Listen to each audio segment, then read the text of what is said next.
Hi, I'm Jana Riley, and this is Ageless. I'm 40, and my life is just getting started. I'm here to share real talk and real experiences about how to live life ageless. Nothing's off the table. You know the vibes. Let's go. Everybody put a light, a cell phone, whatever you got in the air. Let's light the stadium up. I want to see every light, every cell phone, whatever you got, light it up.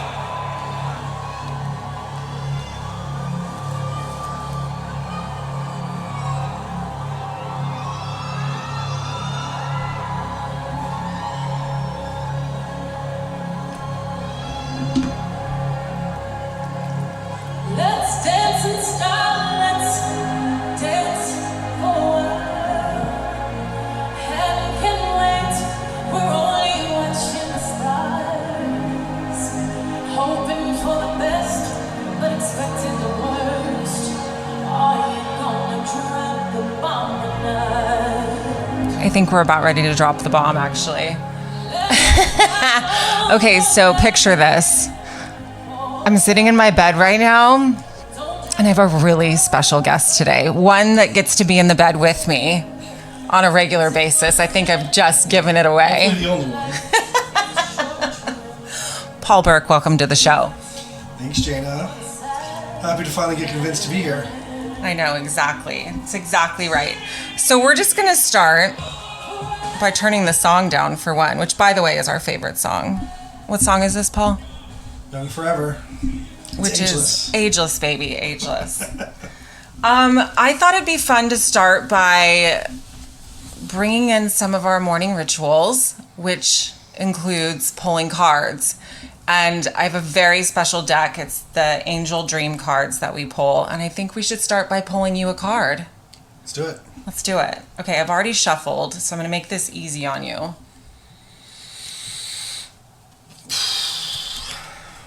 And I think this would be a good stream of consciousness, don't you think? Problem solving. Well, that's not a shock at all. Okay, let's see. Problem solving. Problem solving. And of course, Monroe is here in my lap dropping the ball as well. Problem solving. Resolution. This card shows up today to announce the need to resolve a situation in your life. Come on the podcast. Come on the podcast. It also heralds that a resolution is coming. You know what needs to be done. A problem-solving dream allows you to probe a lingering question or issue. Focus upon these circumstances before you fall asleep. During dream time, you will receive the answer you seek. Stand firm in the face of this challenge. Persistence will benefit you. Call upon your angels and dream guide to help heal this situation. What comes to mind? Like, what is this problem you're having? It sounds like I need to take a nap to figure it out, so we might need to pause this. We're not pausing anything. This is just...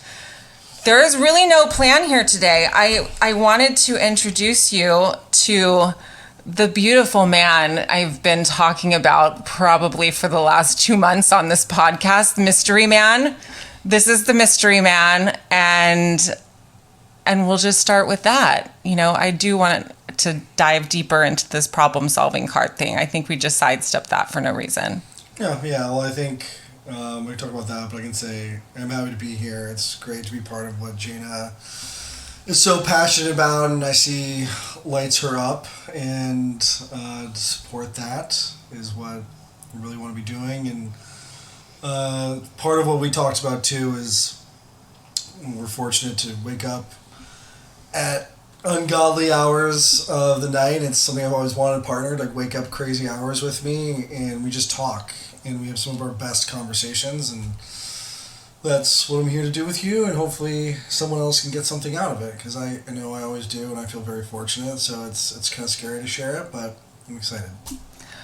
I want to dive deep today, and whatever comes up, well, because you're the one that's always telling me to go deeper, and you know it.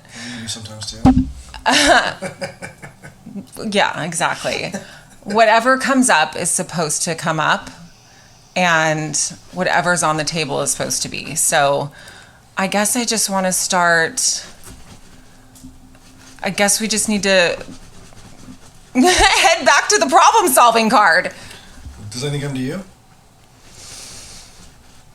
Yeah, you know, I wasn't gonna kick things off by talking about healing, but we have talked about, first of all, Monroe is doing her thing, and as you all know, she likes to come on the show as well. And she's currently trying to dig the tiniest little tennis ball out from under my ass right now. That's what's happening. So if you hear the sheets, it's actually the dog. She doesn't like to be left out of anything the two of us do. Yeah, she's pretty much the center of our lives, and that's fine. Completely distracted. So what came to me on with the card is healing. We've talked about surrender. We've talked about things that have come up in our personal life that have forced us to take action. And so the problem solving, I mean, can I say like something that we've celebrated today, like a milestone that we've celebrated today?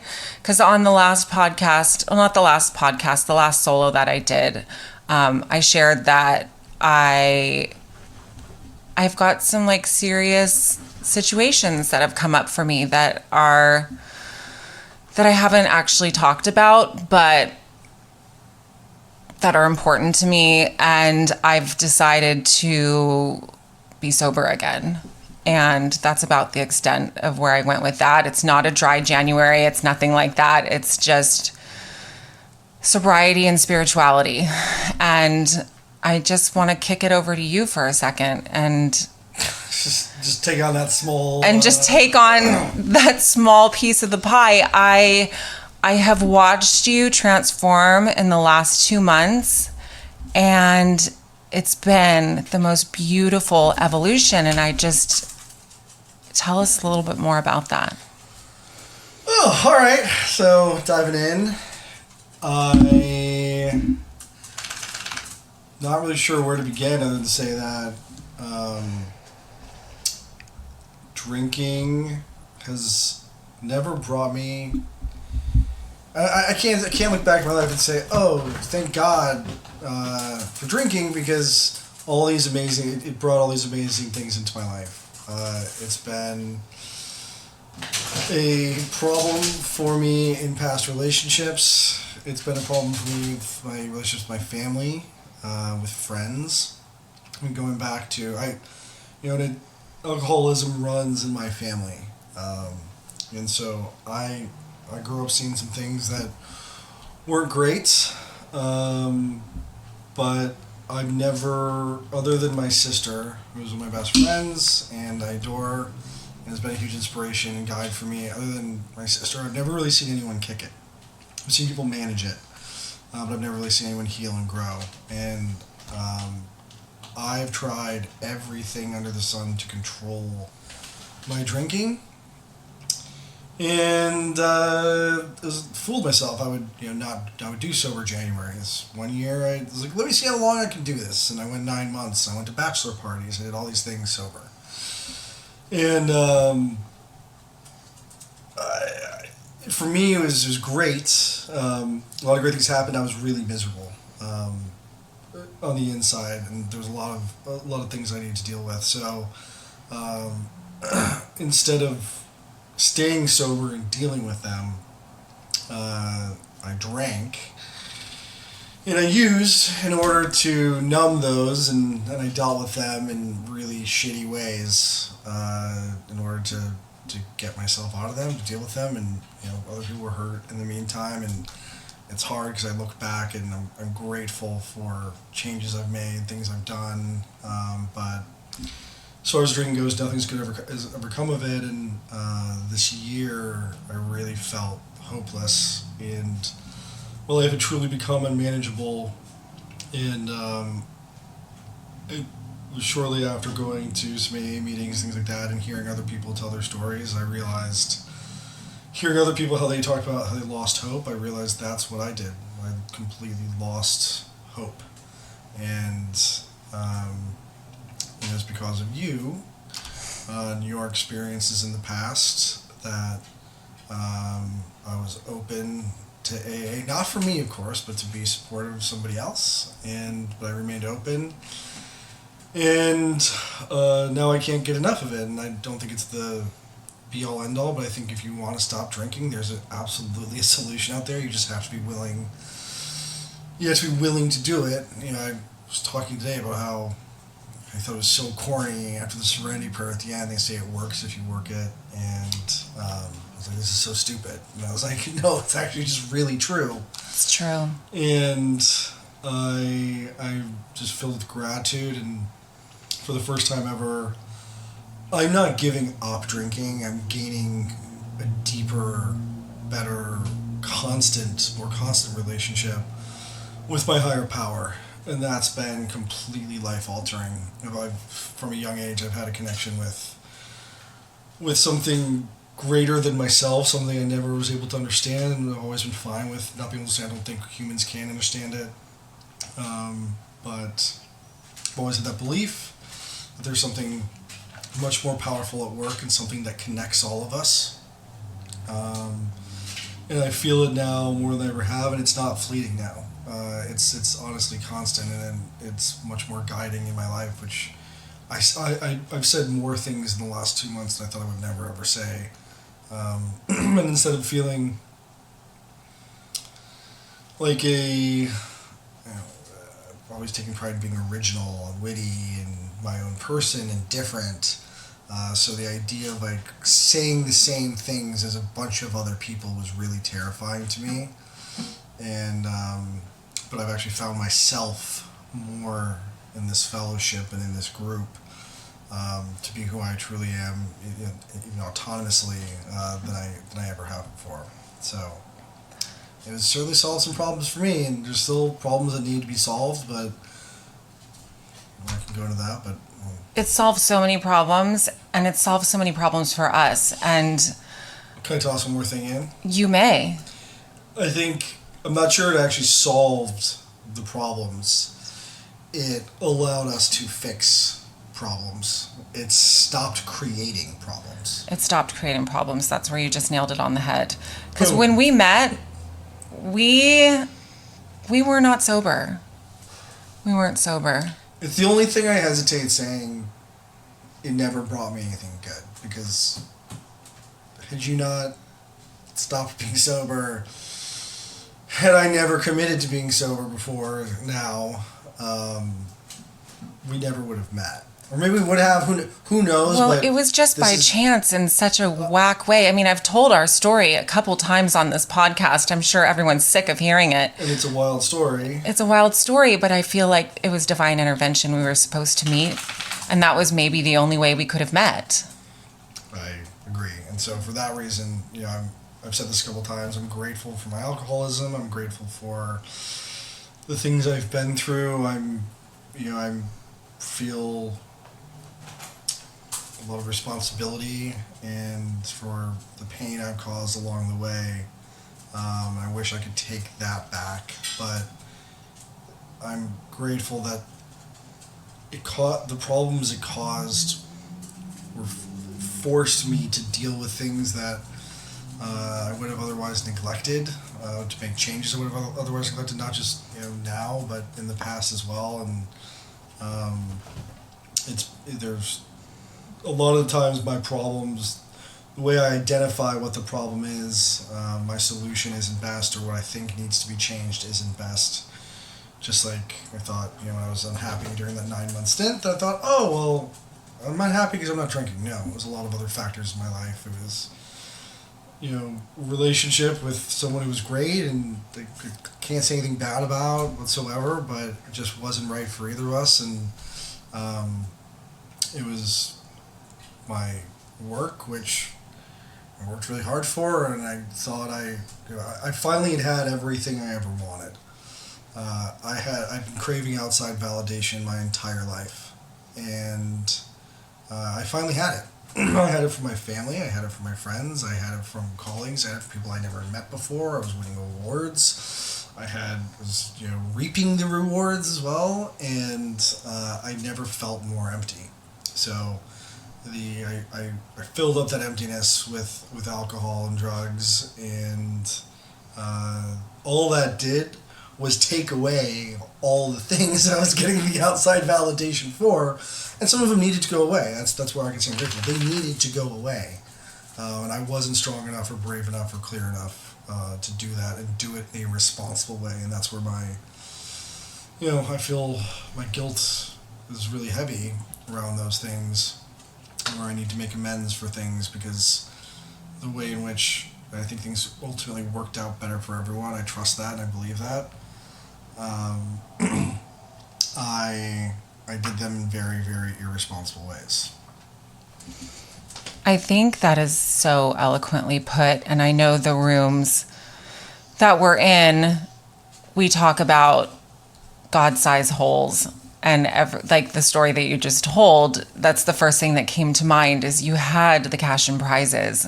You had all the things. You were sober, but there's that piece of spirituality that I think was missing. It was definitely missing. But yeah, I mean, I don't even know. I don't feel the need to go into like that part of my life or too deep into that. I think, like I said, the best way I can describe it is I had everything I thought I wanted, and I think if there's been one lesson I've learned, it's that I know a whole lot less than I would like to believe I do, and I've always been willing to believe I do. And for someone with an ego that has needed to be fed as much as mine have, that's a really hard pill to swallow. And but it was a necessary one, and I think that's where all this took. But it's the miracles that have happened on a daily basis are if you weren't here next to me seeing them in action, would you believe the things that have happened? Like New Year's Day, it was just like boom, boom, boom, boom, boom. Like, I actually prayed for a break. Not to sound ungrateful, but I was like, this is actually out of control. This is overwhelming. Like, thank you, but wouldn't mind like a day of just like nothingness. Right. Would you believe all the stuff if you weren't seeing it firsthand? Absolutely not. I mean, yes, I would say yes, I do believe because I know the miracles that happen in the circles that we run in and the rooms that we're in. It's mind-blowing, to be honest, but I'm so happy for you. One of the most beautiful things about you is your openness and your willingness to be wrong, and that's something that I get to learn from you on a regular basis, and you do it so effortlessly. And I think once you prop open that door of willingness, that's when God comes in, and that's when the miracles get to happen. Well, the effortlessness comes in that it takes a lot of effort to try to be right. And I've stopped caring. Yes. I've stopped caring about being right. I've let go of the need to be right. I just want to. Even we were talking about this earlier. I'm someone who wants to help and whose model for help was control. I was talking to my sister earlier, and my dad was an amazing man and one of my heroes, and he passed away when I was 5. So I was. It was obviously shocking. I had a lot of resentment for a long time. At one of the most life-changing moments for me happened at a young age. When I was like 14, I was visiting my oldest brother, who was 17 years older, youngest of 8 kids, and he's 17 years older, and I was visiting him when he was living in France, and just felt this need to open up to him and say, Stephen, I have always had this resentment towards you, and it makes me emotional just saying I've always had this resentment towards you because you got 17 more years with Dad than I did. And he said, that's interesting. I'm glad you said it because I've always had this resentment towards you because no one had a relationship with Dad like you had. And it blew my mind that someone who I was the most jealous of for the thing that hurt, because he got the thing I wanted more than anything in the world, which was more time with my dad. The person who got it in my position the most actually felt jealous of me, and it was like, it's all perspective. Mm-hmm. It's all perspective. And you never know what someone else is feeling. You don't know where you're lucky. And, as I grew older and I learned more things about my dad, like, my brother didn't get the best version of my dad. I did. I did. I didn't have to see. I didn't have to remember. It was really hard hearing my dad was an alcoholic. Hearing some of the stories that happened, I refused to accept them for a long time. I'd get really mad at anyone that would share them. And then it became a blessing because I didn't have to live up to this godlike figure anymore. Understanding my dad was human too. And that he did the very best he could turned out to be a massive gift for me and a big relief. I probably used his alcoholism as an excuse for mine for a long time, and I was under the impression he was able to control it. Found out years later that wasn't the actual case. But it is what it is, and I found that everything I look back on, and good or bad, there was an opportunity to grow. And there's all those sayings like, no one carries a cross they can't bear, or God doesn't give you anything you can't handle. And I do believe that. I mean, I'm still here today, or else that wouldn't be the case. I've been able to handle everything as hard as some of the situations and events, some directly of my or direct result of my decisions and actions, and some feeling completely out of control. But what they've all been is opportunities to make positive changes, and so I think that's part of the reason I don't get stuck with it being right anymore. I've been so wrong so many times about so many things.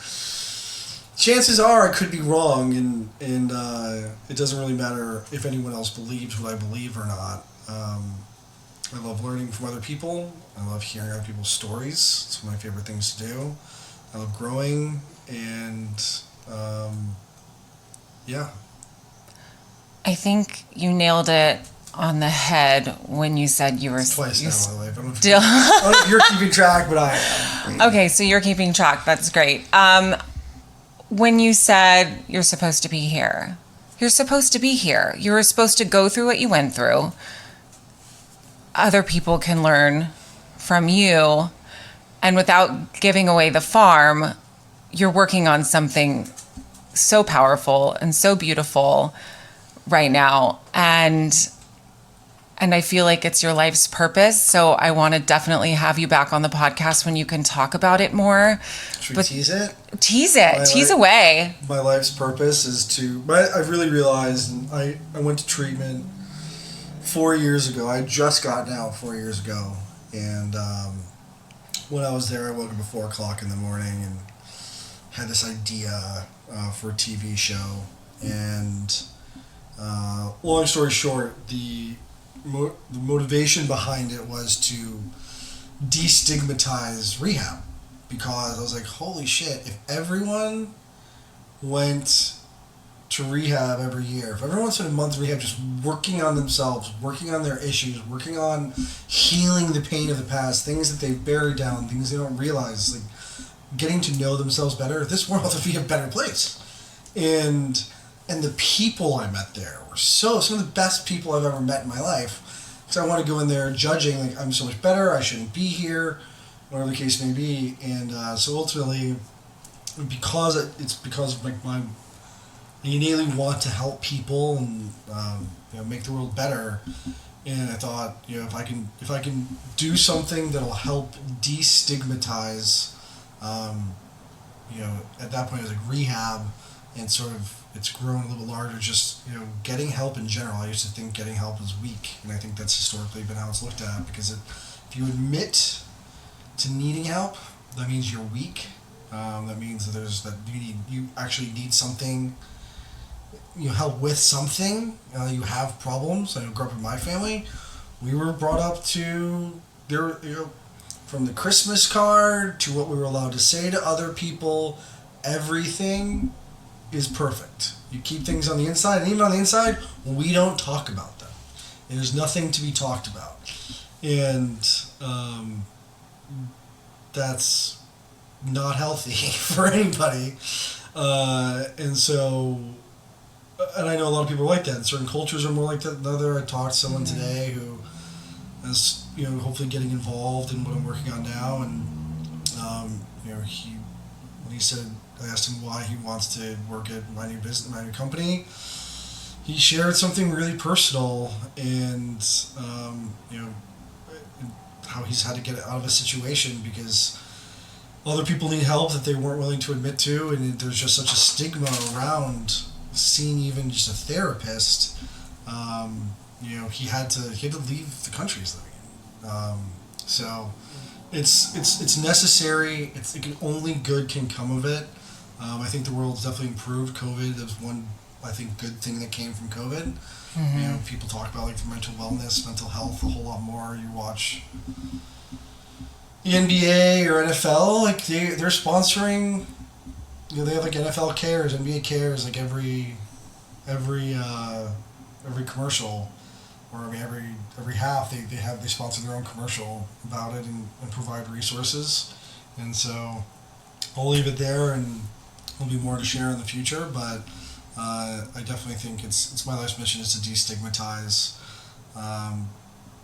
getting help and seeking help and talking about it and being open and vulnerable. And I think if that's what I'm doing on this podcast. If one person hears it and decides they can be vulnerable, and I've experienced recently, it's not easy for me. Well, I shouldn't say that.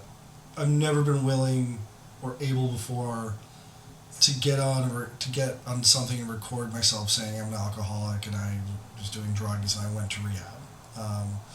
That's something I'd let in very few people, and it's not something I really wanted to talk about. I would talk about it with the right people, but not something I want out there for fear that it's going to hurt chances of my ambition.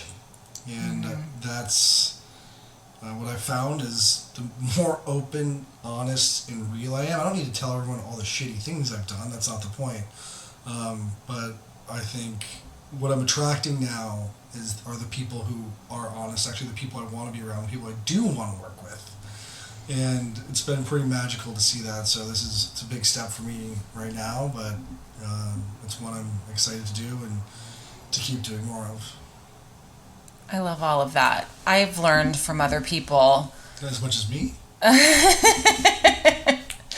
I've learned from other people through their own vulnerability to be more transparent and be more vulnerable myself. I know I've shared this in the past, but on my fitness website, on my About page, I tell my story and how I got into fitness, but all of the things that I would not normally tell just man on the street, I've just put on a public space because it's my story. It's how I learned, it's how I healed, it's how I grew. And if I didn't have the backstory, then I wouldn't have what I have today, and that's for sure. Well, can we talk about why I fell in love with you then? Sure. All day. All day, every day. That was a huge part of it. We met and in a deep, as I call it, rage, like a fun rage. It was a rage. It was a good rage.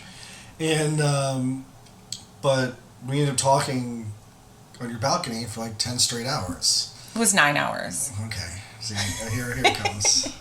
Didn't we just talk about needing to be right? And I was at that point, I was like, oh my God, this is perfect. I found this person with a spiritual side to them who likes to party. She can balance it out.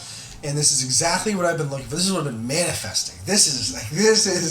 I was right that like God put you in my life for a reason, and leaving here, well then you were asleep, and it was one of the last morning I was here. No, third day. Yeah. Day 3. Yeah, we met, and then it was like 3 days later. Yeah. You extended your trip. I kept extending, and finally I had to go home, and Jane had sobered up enough to realize that what the hell is this guy doing here still. And I flew to San Diego to get the rest of my stuff out of storage and move it to Chicago. Like, that's why I was coming, and that's why I was here. I didn't do any of that, and I did some of this. I did things I need to be responsible for, but it didn't feel right to move, and part of that was our conversations, and you saw me for who I am more than I almost feel like anybody ever has, and you said things to me that I felt, but maybe not everyone else has understood, and not enabling type things. Like, you said to me, I was taking a lot of pride in how long I'd been single and this and that, and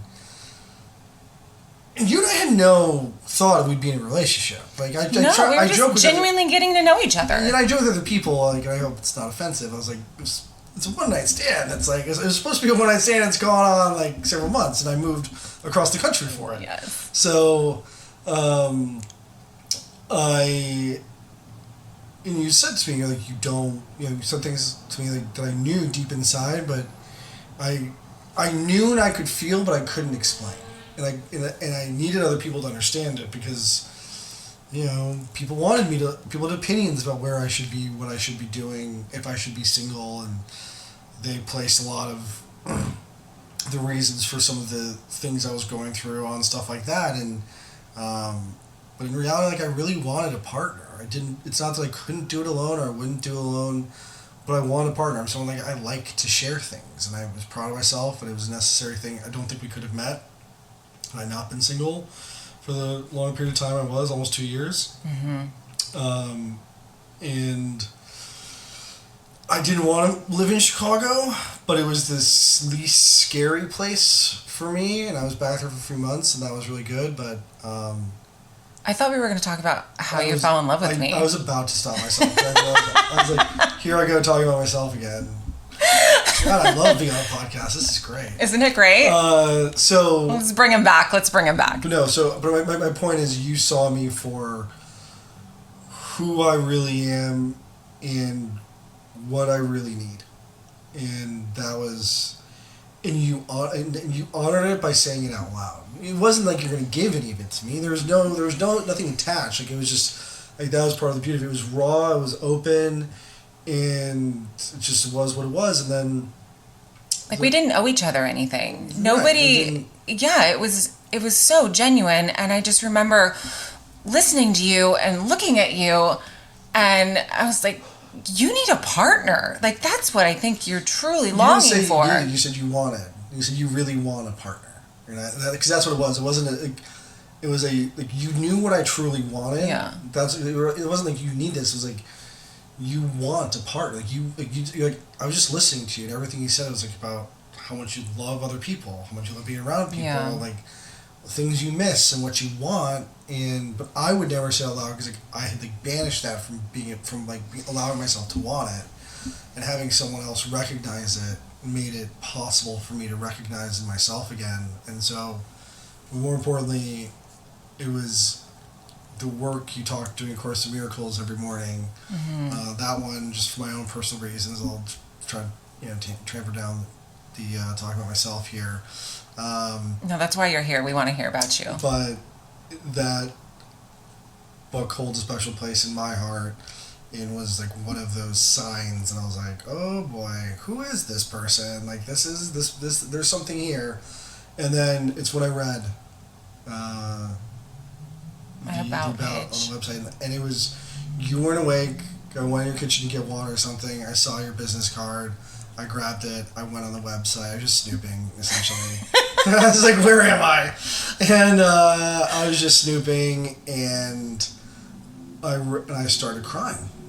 I was like in tears in your kitchen, reading about me, and it was so raw, so vulnerable, it was so relatable, I could relate so much,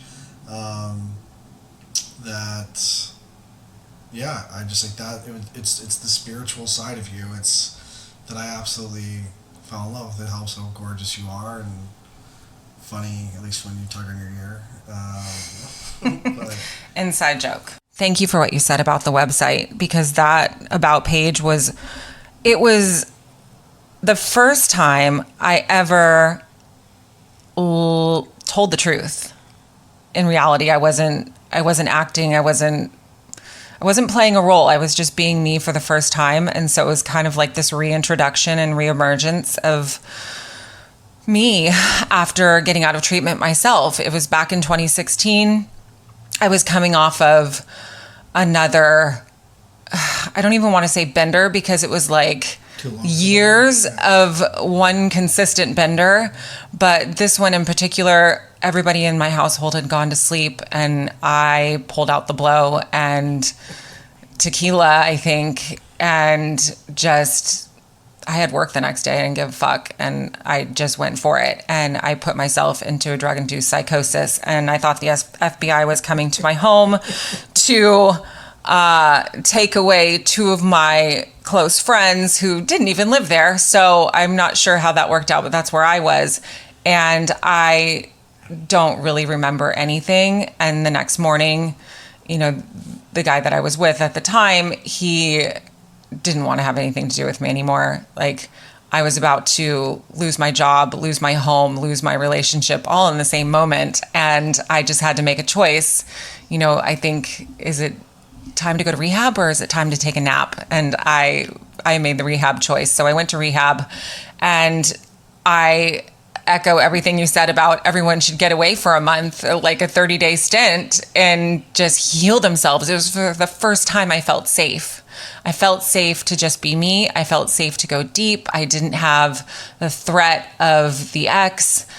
Well, he was an ex at the time, but God, it was such a toxic relationship. And that is what drove me to want to numb out. So I get it when you talk about your substance abuse and your alcoholism and just the need to escape and to not feel. That's where I went. And it was so safe for me to go inward and not feel. That was it.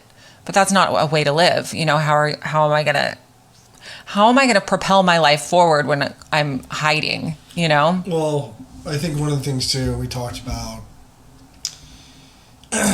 and you know, this brings up a lot of things for me, but like a lot of things that helped us survive at times no longer become beneficial. They no longer serve us. It's no different than like, think about as you're just physically growing as a kid. You know, the pants you were wearing no longer fit you, and you know, the drugs and alcohol they did help me get through some stuff. I went through some things. I had to realize some things, and my story is different from everybody else's. I'm not suggesting it by. There's a lot of things I've gone through that I seem to have different experiences with. In the end of the day, I'm no different than any other alcoholic, but I can look back and be grateful for certain experiences that, even though they cause problems, like I said before, I was forced to deal with things, but it's other stuff too, other traits like honesty, you know, like just depending on your situation, everyone has a story. That's one of my reasons I love meeting new people and talking to people and just asking them questions. Is I love hearing people's stories and finding the commonalities, and some people you never think could have anything to come with because you walk such different paths. But you know what? Like, you guys may have had the exact same trauma when you were younger. You may have had the exact same weird fear that you thought no one else had, and so. But letting those things go, those things that were literally your lifeline to survive, that got you through the traumas, that got you through the whatever it might be, just those survival methods that kicked in as an instinct that kept you safe. Those things kept you safe for a while, but they no longer serve you, and those are the hardest to drop, and those are also, and probably because like they go the deepest, and it's so fucking scary. They also stopped working. They stopped working. My pants analogy. Your pants turn into shorts if you keep wearing the same pants. Like, they don't fit you. They're not going to cover your legs anymore. They stop. They stop working, but you keep trying to fit them on, and it's like, well, you look like an idiot. Like, which is like what. You know, like dishonesty was one of mine. Like, I just lied a lot, and like it seemed to work for me for a long time, and it seemed to get me good things, and no one got hurt as a result of it, right? And then it stopped, And it stopped hard, and I wasn't willing to accept it. So I got more clever, got more manipulative, got more whatever it might be, and none of that served me, did not serve anyone else. It only hurt me, it only hurt others.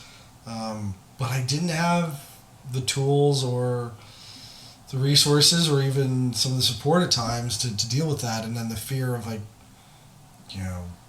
coming clean, being honest, so overwhelming, especially when you're in the self-loathing moments and hating yourself. It's just like, it's a vicious cycle, but letting those things go. And so like that, where I was going with that was like the rehab thing, I think was I've been in and out of therapy since my father passed away. I was like 5-6 years old. And one of the other reasons I went to therapy as a kid was I had this crazy fear of being kidnapped. Like no reason. I didn't know that about you. Really? No, you've never shared that with me. I was like nearly like agoraphobic, like for like a year or two. It was after my dad died, and I only vaguely remember it. And I went to see a new but I remember being in Chicago, not Chicago though, like a northern suburb, like honestly it has like one of the most expensive zip codes like in the country. Like there's nothing bad that can happen there. I was there. I lived in Sun Valley, Idaho, where like literally nothing bad ever happens.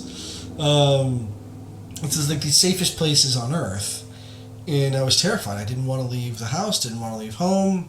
Just got really scared of everything, and it came out of nowhere. My uncle is an FBI agent, and I remember my mom telling me like it's okay, like trying to like reason with me, like Paul, like. You'll have the whole FBI looking for you if something happened. And still don't know to this day. Maybe I need to dive into that, where that came from. That's why it's coming up. But maybe that's a problem to solve. That goes back to the card. That's it. That's the problem. It's on the table. Might not do that. Come to the table. May not be able to do it on this podcast, but I will say that, it worked for me. This could go in a whole other direction too, but like learning about manifestation. So I learned at a very young age, and again, it's one of those things like there was this gift in this fear of being kidnapped because I went to see this amazing therapist and learned all about muscle testing and what the body's actually telling you, and like and like the male and the feminine side. All I see, I was like 7 or 8 years old. Like I loved it. I'm surprised I didn't become a therapist after all that. Like I was so into it. And he stayed in my life for a very, very, very long time. I will always love and appreciate him.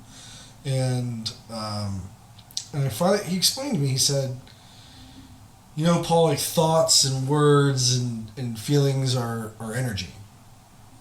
And he's like, the more you put into them, the greater chance that you'll create them. It's like if you keep putting energy into it, you'll create it.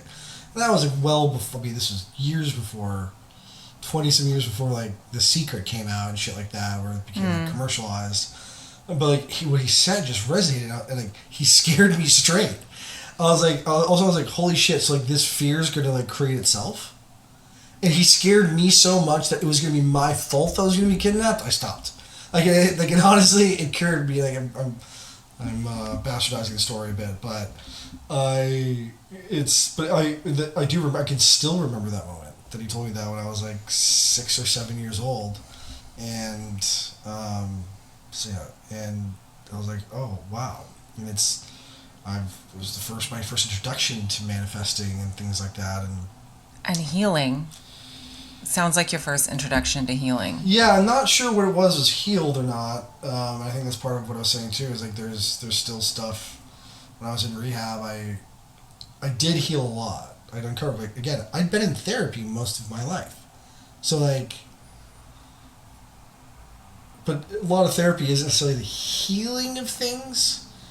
It's the dealing with things. It depends on the therapist, and there's a lot of different people out there, a lot of different types. There's someone for everyone. I don't think even that. I think there's someone for where you are in your journey. I think there's, look at what we do every morning now. Between every aspect of my morning is part of like my quote unquote therapy. It's part of my growth. It's part of my self-care. Everything from guided meditations and mantras to working out to reading to breath work. Writing. First time I did breath work was magical. For me, it was almost scary how it felt like my manifestation powers exploded, and it was one of those things that was almost overwhelming. You introduced me to breathwork, Wim Hof. Yeah, he's the specific person I usually do, but there's all kinds. I have a friend in Costa Rica that I met there, and she was became an expert in it and was telling me the effects it had, and it was very similar to an ayahuasca experience, or couldn't wrap my head around that just from breathing. And I think you said you wanted this topic to come up, so I did. I don't even need to give the transition because you just did it for us. That's how good I am. That's how we're a good collab, you guys. It's just the way it is. I wanted to talk about healing because, in some of the stories that you've told me and where you were at in your life and coming out of hiding, basically, and the escapes that you were in, you told me about some of your experiences in Costa Rica when we first met, and you were telling me about ayahuasca, and that's, I love plant-based medicine. I've said that on this podcast many times, and I've shared some of my experiences, but I've never done ayahuasca, and I remember asking you, give me the full-fledged story. I think it's so interesting, so have at it. Well, can I ask you an honest question first? Yeah. Do you like plant-based medicines or do you like plant-based drugs? That's not fair. No, that's honest though. There's a big difference to me. Because I just laid it all out on the table, I found there's the tables have turned. The tables have turned. I have an affinity for mushrooms. I have a deep-rooted respect for them. However, I found myself having psychedelic highs more often than I wanted to. I was chasing it. And the intention behind it probably. And the intent. Yeah, it was more. To escape. Yeah, it became a little bit more of an escape for me than a spiritual experience. And I've had some amazing spiritual experiences on substances. Especially, the most sacred one for me was mushrooms, but then I started microdosing, and then the microdose I was just chasing the microdose, and then that turned into full-fledged psychedelic experiences on a Wednesday. So I had to put everything down, and so I guess that's where I was going with what I was telling you, but we'll get back to you again. But that's back to me. No, but that's where I was going with the whole time ever not want to talk about herself. About website page, about just being honest and transparent and vulnerable and being real. And you never know who is going to come across your transparency. You could help people just by being honest and sharing your experience And so when I found you in my kitchen crying, I just felt like, okay, we have this bond, we have this connection, we have these similarities. It sounds so pathetic, by the way. Pathetic? It wasn't pathetic. I thought it was beautiful. I know. I thought it was beautiful. One of the things I appreciate about you. Yeah, I really did. And I was moved that you were moved, and that was that. But I will get back there. But when it comes to substances, I went most of the time that I've lived in San Diego, since I moved to San Diego in 2019, so it's 2023 now. So I would say 3 of those years I was sober, and I spent most of the year not sober. And I learned a lot, but you and I would not have met if I was sober. Right. Period. So there's that. But I was really, really, really in a place where I needed to hear about ayahuasca because I was ready for the next phase of a spiritual experience. So I really want you to tell us about it. and your experience with it. Sure. So I'll lay a little bit of the ground with a back story at first. Should I share that? You can give the backstory to the backstory to the backstory if you want.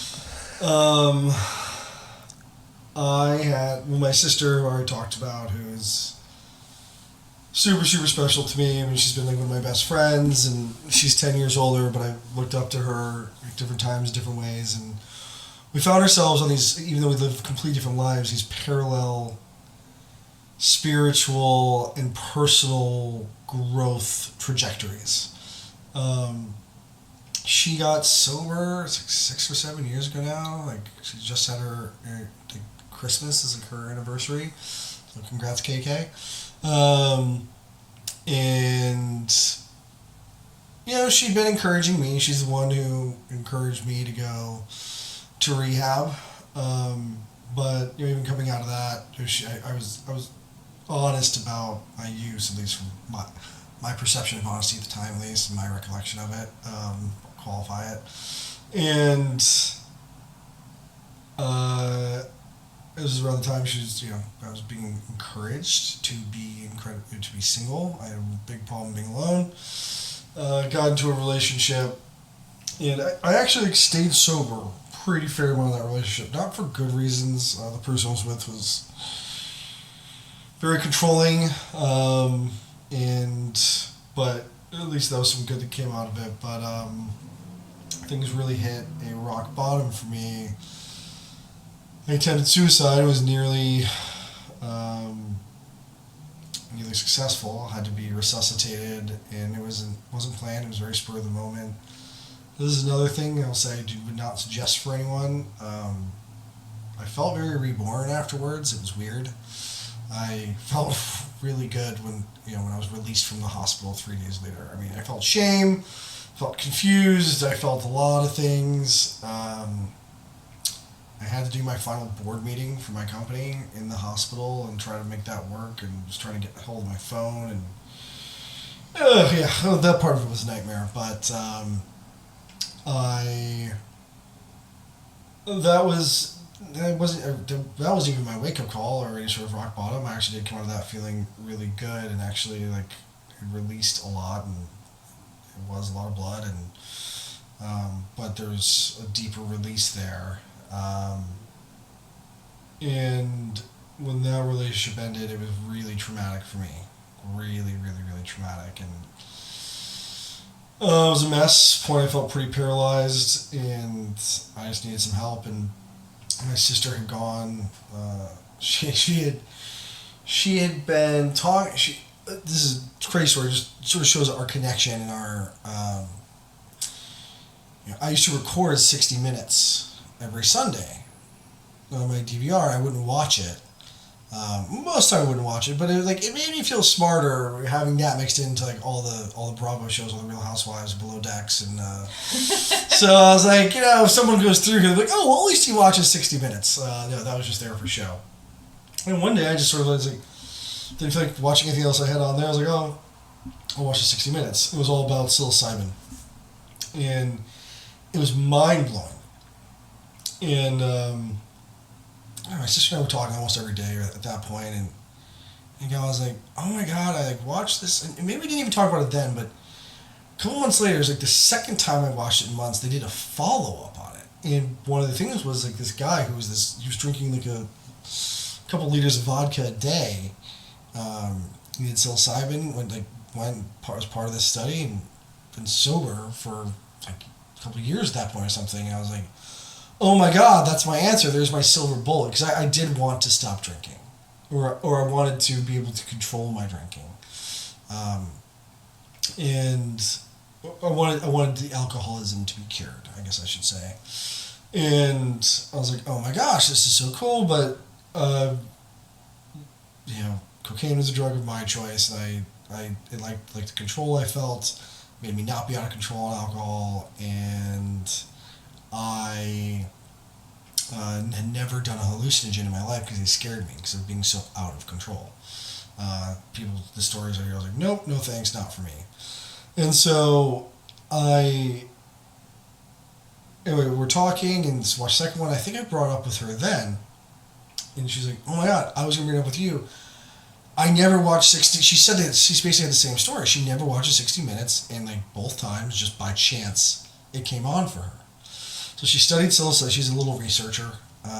She studied psilocybin, and next thing you know, 9 months later, she's like, I'm doing it. I'm going to Costa Rica, and I'm going to an ayahuasca retreat. I was like, what the hell is ayahuasca? I couldn't remember the name. What the hell? I was like, oh, is this like psilocybin? She's like, yeah. I was like, so I was joking around the time she went. She's like, I was like, okay, so you're going to the jungle to trip balls for like a week. Is that like what I'm hearing? And you know, we'd laugh about it, but that was my impression of it. And I was just like, whatever.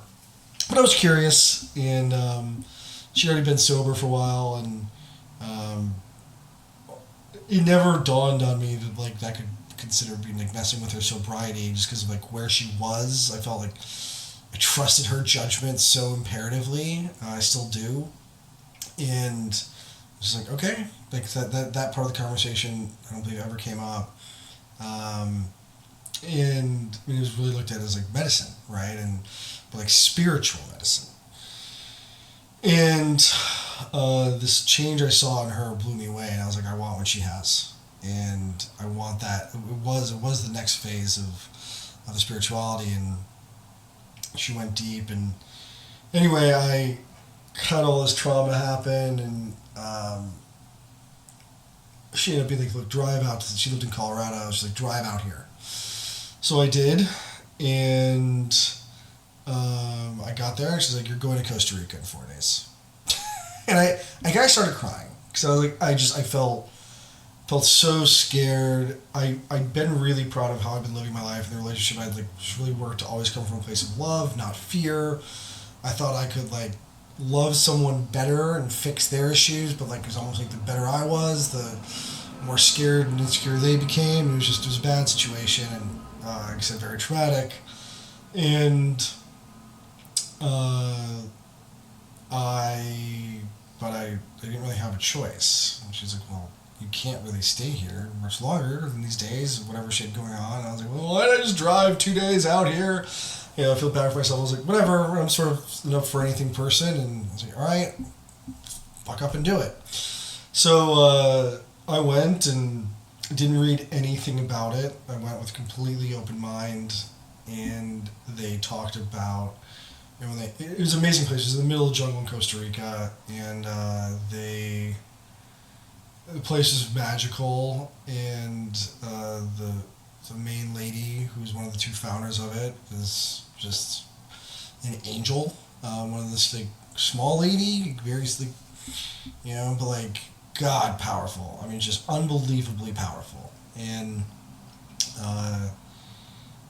I remember my sister laughing like, the night before I was leaving. She was like bent over in her kitchen laughing. And I was like, what is so funny? Because like, no one had said anything. She just went from like doing the dishes to bent over and laughter. She's like, I'm just picturing you like a few days from now sitting around a fire, like chanting, singing these songs, like wearing all white. And she's like, it's so not you. And she's like, it's not fancy. And I had a reputation for only liking fancy things. And I was like, I'm cool with that stuff. And this was a very like humble jungle retreat, and like all in for like 12 days, like $1,200, and for food, ceremonies, shelter.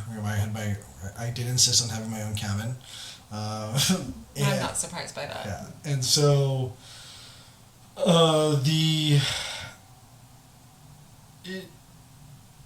talk about feeling safe. Like you're mentioning feeling safe at rehab. These ceremonies, I've never felt safer in my life before or after than I did there. They did a really amazing job, and I don't tell. I think I've suggested people who have brought it up with me wanted to know more. There's been a couple people where I've encouraged them to go. It's something you're called to do or you're not. But sometimes that calling is in the form of you stumbling upon this podcast and hearing the story, so whatever that is. But it's your choice, and I feel like it was just as going open. I try not to share too much about it because I think going with preconceived notions, if I had done that, I don't think would have had the effect I had, because the biggest thing they teach you, or they don't not teach you, but they tell you to do, is surrender. That's a very scary word for me. Someone who likes control and who's been scared of things being out of his control since his father passed away.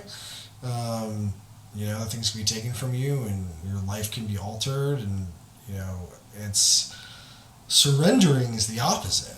Even as a man, it's like, no, you never surrender. And as American, we don't do, it's just not taught to do that. But in reality, it's one of the most powerful and strongest things you can do, because it shows your strength of faith. And to their credit, they've made me feel strong enough there to surrender. And so, it's funny, during the first ceremony, I came out of it, and the next day I was like, why do people need to do this more than once? I solved all of the world's most existential questions. I could, what do you want to know? You want to know how the world began, what's going to happen when the world ends? I figured it all out, and it wasn't like trips. I was lucid the whole time. It was nothing I could explain or have ever experienced before, or anything other than these ceremonies. And their response was, you go deeper. So that's where that comes from. And so and I realized I had to surrender to the idea of going deeper. That first round was so, I actually never connected this until we're talking right now. That first round was so, I didn't touch on anything too deep, and they say you go deeper every time.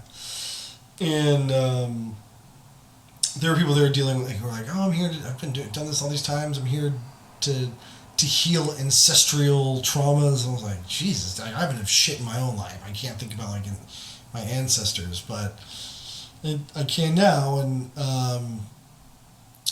so the things I tell people about it are, the most common things were that people expressed, and I'm one of them, the most common thing I heard people express after the ceremonies, maybe not the first one, for me it was the third one, that they felt self-love for the first time in their life. True self-love. And I can't think of a better thing to feel, a better gift, a better experience. They say in the AA rooms, we'll love you till you can love yourself. I used to balk at stuff like that because I was very confident. Whether it was a false confidence, whether it was a mask, I confused self-love with a sense of accomplishment, with pride, with... I felt self-love... I confused self-love with racking things up that other people said I did well at, a lot of times. But even times I did feel a deep sense of pride. And there were a lot of simple times, sometimes I was punished and I had to do manual labor and things like that. I felt or just that I got through something hard. That feeling of proud, it's really difficult to explain the difference of truly. It's sort of like how you feel about a dog, that love you have for a dog, that unconditional love. You understand it makes mistakes forever. Just that deep love with no expectations. That's what it was, and I never felt it before, and that's the most common thing I've heard people say. And the other thing that's common that I don't mind sharing is, it felt like 25 years of therapy in one night. So all those therapists I saw, God bless them. Could have done a lot more, but also I needed to do those things before I could do this. That's just me. I can't speak for anybody else. Everyone has their own path, their own journey. It took a lot of me being exposed to other things, learning about other things, in order to other healing modalities for me to be open to the next one. And I think that's part of the reason I don't, I can tie it back a little bit, but part of the reason I don't focus as much on being right, because it's not even that I've been wrong, it's I've been so focused on what I think, I can't hear what I need to. I can't hear something else. So it's taken me a lot longer to get to a place I always wanted to be at. And I said it last year. I'm sure I'll say it again. I'm sure I'll look back this year and be like, God, I didn't know shit. And that's the biggest lesson. So I God gave you 2 ears, one mouth. Use them accordingly, because I've been saying way too much lately. I've heard that a lot. What I'm picking up from this more than anything is your the community aspect, because when you talk about Costa Rica, when you talk about your experience with ayahuasca, when you talk about the people that affected you, it's all about self-love and community. And I think that is why we are thriving right now, because we're in a 12-step program that's all about community, and it's all about what you give, you will receive. And I'd say those two. I think those are two parts of it, and the spiritual aspect of it. Well, absolutely. I think that's a given. I mean, that the deepest connection I've ever felt to my higher power, which I generally refer to as source, but it wasn't until recently I was able to let go of my issues around the word God. I love talking about that. You want me to talk about it? Yeah. My issues with the word God?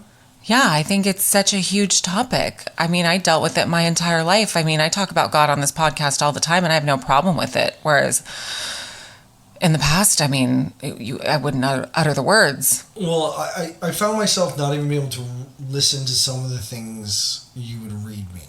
Mm-hmm. Because it sounded like the Catholic Bible to me. God, he, him, powerful, like this, that, and it's amazing that people are able to find their spirituality in that, and that's great, right? I wasn't able to find the spiritual connection within any organized religion, and I don't think any of them are bad. I think they all were started out to do something very, very positive. Mm-hmm. I agree. I think plant-based medicine could go the same route if it's not checked, but as humans, I can speak for myself. I am not capable, I am not smart enough to understand what this higher power is. I can accept that. I don't need to know everything. I never will. Like, it's a fool's errand to try to do that with this brain. So I accepted that a long time ago, and as I studied the religions and saw the commonalities in all of them,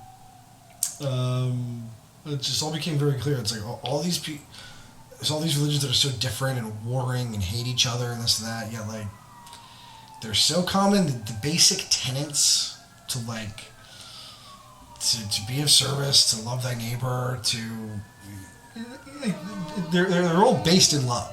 I was right? just going to say that it's all love-based. They're all based in love, but then when humans get a hold of it and take control, etc., they destroy it and use it for things that are outside of that. And then the reason God was an issue is because, especially the Catholic Church, there was so much guilt, shame, punishment, and judgment. And that never felt like love to me. It felt the very opposite of love. Right. Doing things based on fear did not feel anything like love. And so doing something like helping a sibling out of mine because I'd be punished if I didn't felt very, very different than helping them out of the kindness of my heart. You know, like, you think about the people who you love the most or who you inspire the most, like, they're the ones who give genuinely. Not that give because, like, they have to or because they're scared of something. There might be some fear of that, whatever, but and so the word God was always associated with the attempt of humans to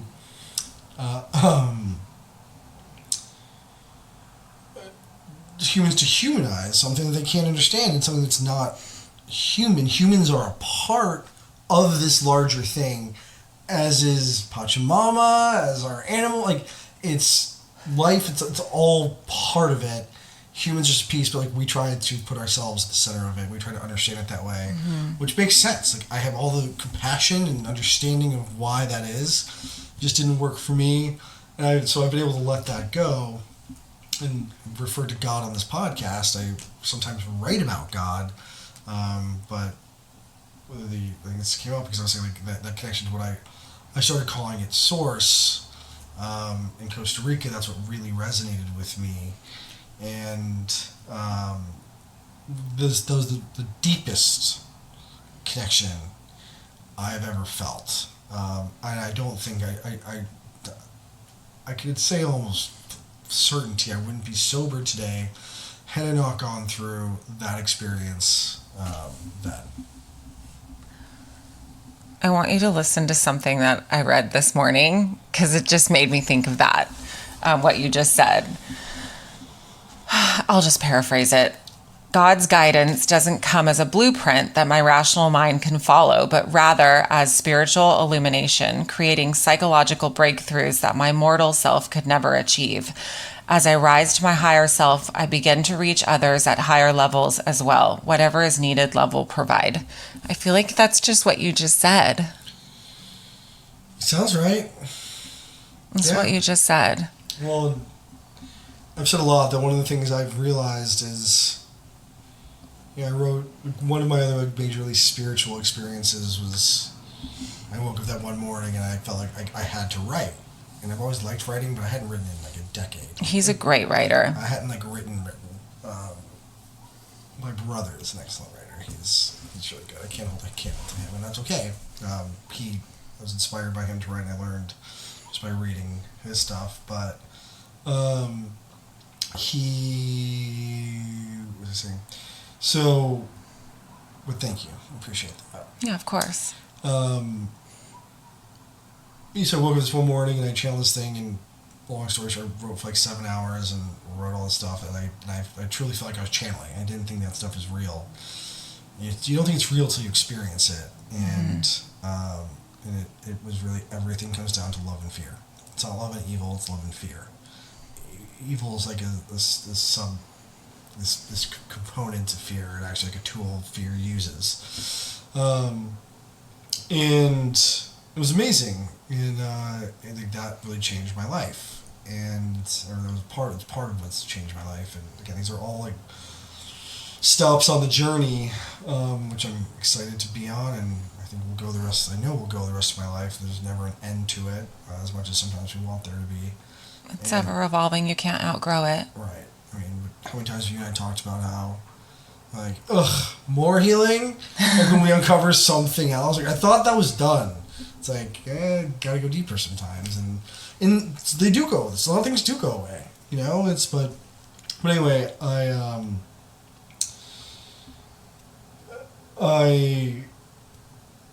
I've realized as I look back at my life how, I knew intuitively, I knew deep down inside that like something wasn't right, or I needed to make a change or whatever, and God would give me these gentle, like that intuition, that knowing, right? That feeling, that gut feeling that something's off, something feels a little strange. I need to make a change, I need to do X, Y, or Z, and it was fear. Whether it was leaving a relationship, whether it was not telling a lie, whatever it might be, like, God did his Source did its best to, like, lead me in the right direction, but I chose fear because I was scared. I didn't know what the outcome was, and I was trying to control the outcome. Mm-hmm. Or I was trying to avoid, I was trying to avoid not knowing what an outcome was. And it's sort of like that story,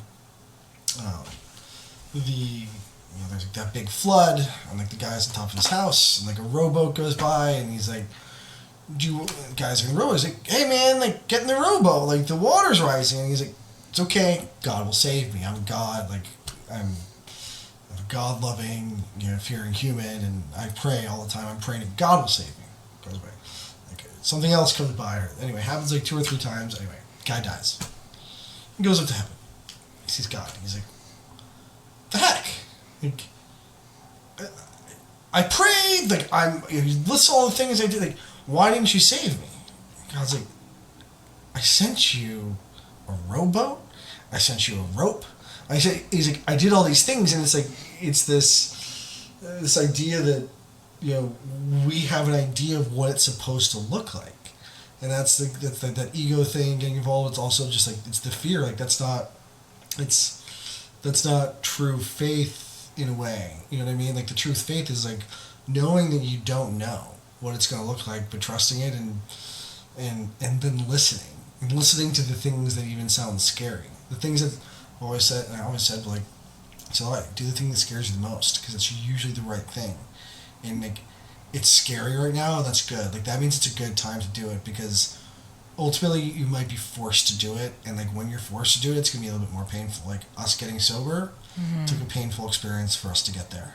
It absolutely did. And it's not necessary, and I choose, like, everything's, we have choice, we have free will, and I choose to live a peaceful life going forward, and to quiet my mind, to set my,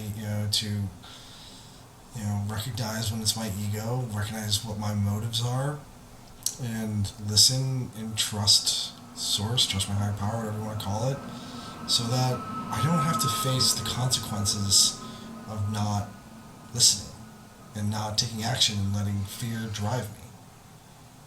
Well, I think that's what a miracle is. It's the change of perception from fear to love. It's that simple. And so when we allow love to drive, the fear is gone. You can't have light and dark at the same time. I think there's a balance to everything. I think that's interesting, because like, I agree with most of what you said, but I think we all have a light and a dark side. Like, I think whatever good you're capable of doing, I think Mother Teresa, could have been a serial killer, like one of the worst serial killers ever. Like, she had that capability in her, but she followed that certain path. Like, I've just found that. I mean, that's probably controversial. I don't know, but like, I'm pretty sure you're the only person who's ever said that. it's the most like I like analogies a lot, and I love them too.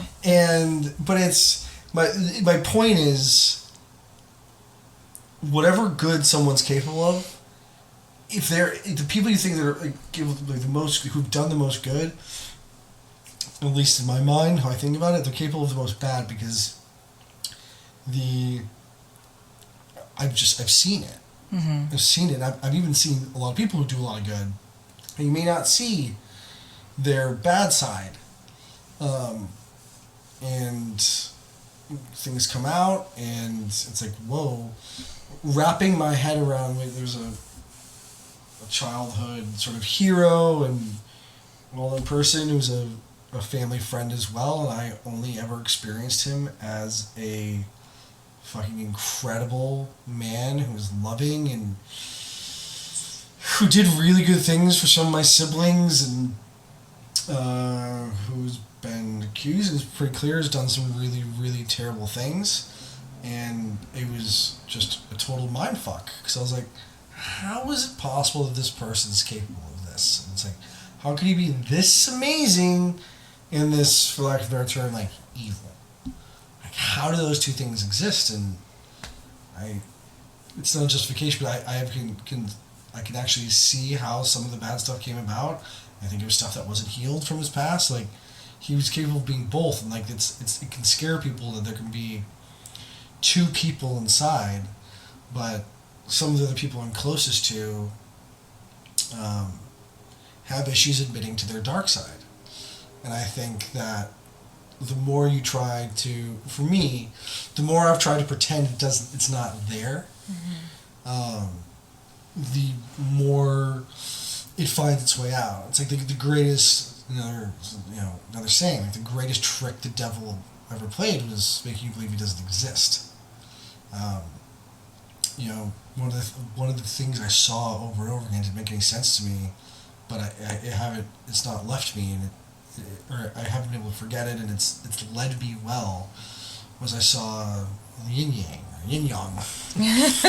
during my first ayahuasca experience. I drew, when I got, after the ceremony, when I got back to my cabin, I drew it like over and over and over and over again, and I just kept thinking about it, and the number 4 kept coming to me. It was 4. It was balance, and like, I was just, and like, my life's been one extreme or the other, and I was just like smacked over the head with balance. At the point, like, by the 3rd ceremony, I was like, enough. I get it. And I got a little bit more. It's like, no, you don't get it. Like, this is what you need. You need balance. And it's one of those things where it's like, you're getting this in the most loving possible way. You don't want any more lessons about this to learn the hard way. And now you're with a Libra, who's all about balancing the scales. Right. So, God does for you. all about Jada. So, No, it's not. so anyway, I think I've seen people that I know very, very well who still struggle with acknowledging the dark side, seeing it and accepting it. Accepting that it's there and realizing it's a piece of them, and it's not bad. It's just I don't think dark is bad. I just think I think you know what it is. I think you can shine light on the dark, and the dark doesn't become scary. That's what I was referring to about bringing the light into darkness. I mean, That's what I meant. But I loved what you said, too. I love what you said. I loved all of what you've shared today. And I think that I'm just so proud of you because I think this is a public platform and you've just gone so deep and you've been really raw and you're helping people. Well, that's what you said you do on this podcast, so I'm here to support you and love you, and I'm grateful for the opportunity to be here, and it's a big step for me, and I feel like this is part of my healing journey as well, so there's the selfish aspect of it. Did we ever figure out the problem? Maybe that's the next podcast. Yeah, we'll save that for the next podcast. This is what Jane and I do, by the way.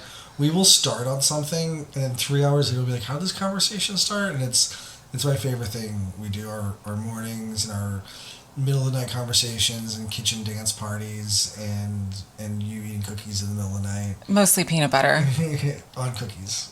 Don't throw me under the bus. There's There's like one cookie left in our cupboard and I have not touched it. Right. But when she does, there'll be peanut butter and ice cream on top of it. So, yeah. I love that. Yeah. I love it. If that's your dark side, let it be. I'm shining light on your dark side, Dave. Right, and I'm about to do the metagenics cleanse again. Actually, we're about to start a new cleanse. What is it called again? I don't know. I can't even pronounce the word, but I found it in the Chopra app. The Chopra app, which he just turned me on to. I just downloaded it. I know nothing about it. I have to research. You know who Deepak Chopra is. Well, yeah, of course, but I'm new to the app. But I'm excited about this cleanse. That's what we can talk about. Oh, I know what we need to tell everybody.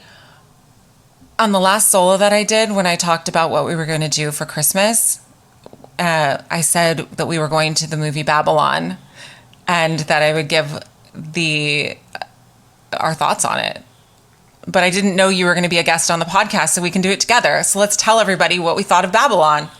I love Babylon. Definitely the first rage scene. That was wicked. First while the movie definitely triggered me. Reminded me of my whole life. It wasn't quite that debaucherous, but pretty close.